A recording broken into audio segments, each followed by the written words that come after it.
Okay, so the way we're going to cover this particular event is, in one hand we're going to point out the inconsistencies of the event, but I'm also going to try and focus on linking this particular event and others through the common theme method.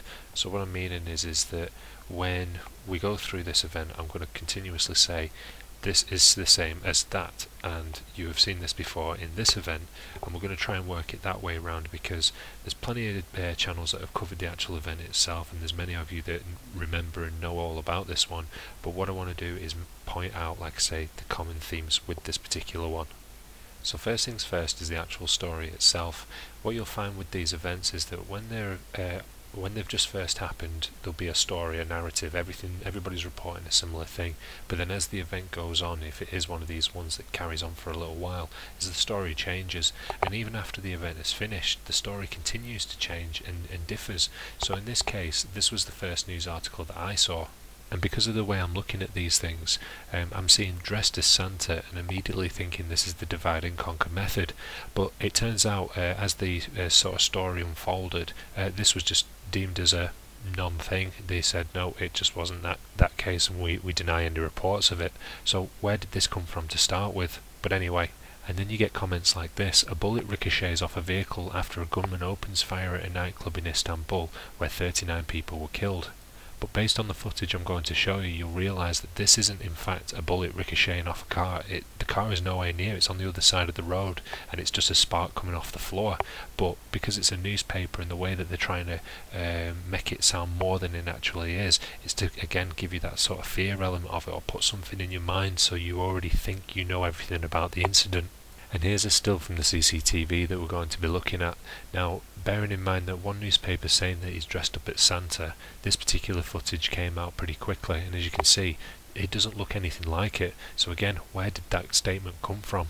And as I say, I want to point out common themes between events. Again, you've got here a piece of footage that has been taken using something else, so somebody is filming the footage rather than it being the raw footage itself. And as I mentioned, they do this so that it distorts the quality of it. And then finally, we've got the actual source of the footage. As you can see, it's from RTTV, a company that will crop up every single time in these type of events. So I'll play the footage. I mean, there's no sound from the actual cameras. The people watching this video were talking in Arabic or whatever language. So here's the clip.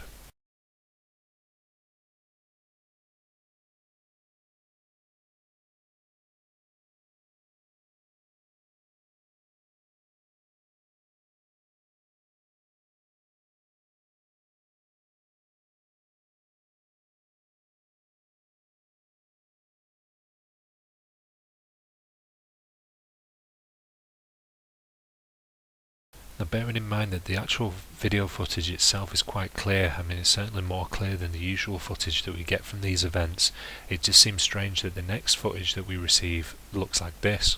And you've got to remember that these pieces of footage are being put out there to prove this has happened, yet the footages that we see don't show anything.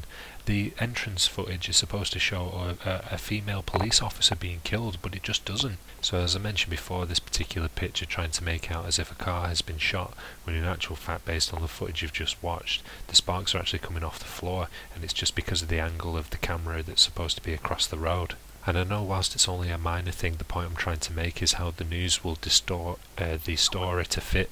So in this case, you've got, they're trying to say that it's dressed as Santa, yet the footage doesn't show that. Cars being shot, but it doesn't show that. Or that the whole thing lasted 7 minutes, whereas eyewitnesses are saying that it lasted 20. And that's what leads me on to the next problem that I've got with this particular event, and this is starting to become a similar theme, whereby police stations aren't too far away from the actual events themselves, and Melbourne was proven to be that from one of Smoke and Mirror's videos. So whether this guy was shooting for 7 minutes or 20 minutes, the fact that the police station is a 4-minute walk away from this club means their reactions to this should have been really, really quick, and it just wasn't. So again, if the event was real, then the police should be held accountable in some way, but because it's a hoax, that's why nobody seems to pick up on this detail or point it out. So my next video will talk about the victims and how they were handled in the whole thing, and of course we'll cover one of the best crisis actors we've ever seen, or certainly the front runner for 2017's award, Jacob Rack. But I don't want to focus too much on him, I don't want to make it all about him, but he is an important factor to all this because of his mannerisms and the statements he makes whilst at an airport just before jetting off home. So anyway, thanks very much for watching, and I'll get on to my next video soon.